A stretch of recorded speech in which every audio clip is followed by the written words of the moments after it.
Akkam bultan daawwattoota keenya oduu ganama kanaa isin dhageessifna oduu waliin aanumaam.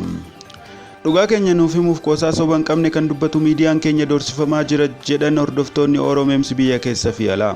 Doorsisni ammaaf haala kana fakkaatuun jalqabe boru dachee irra jiraannu nu dhoowwuun diivitti akka nu geessine jechuun sodaa qaban kan ibsan miseensonni miidiyichaa nuti hojii hojjennu kamuu haala mijataa keessa teenyee miti jedhan. Qondaalli miidiyichaa tokkos biyya kanatti hojii haaraas haa ta'u kan durii karaa saayinsawaa amma gitni kun ittiin odeessaa jiruun doorsifamuun waan fafaa ta'uu itti dabaluun dubbataniiru. Doorsisa kana sababeeffachuun itti gaafatamtoonni miidiyichaa ibsa baasanii haala akkas fakkaatu kanaan kan hojjennu laayikii walitti qabachuuf malee kafaltii tokkoyyuu argachuuf miti jechuun yaalii hojiirraa dhaabsisuun irratti aggaamame kana nuuf beekaa jechuun iyyataniiru. Kan gabaase OMSdha.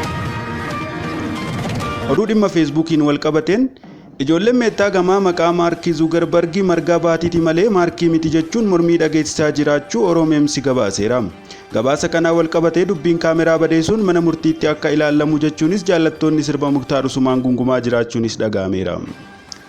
Maarkii yookaan margaanis kaameraa ijoolleen meettaa gamaa fudhatte sanaan wal qabatee ammas dubbiin maqaa dhaabbatichaa umrii itti gabaabsu natti dhalata laata yaada jedhu keessa seenuu xiinxaltoonni tokko tokko himaa jiraachuun ibsameera.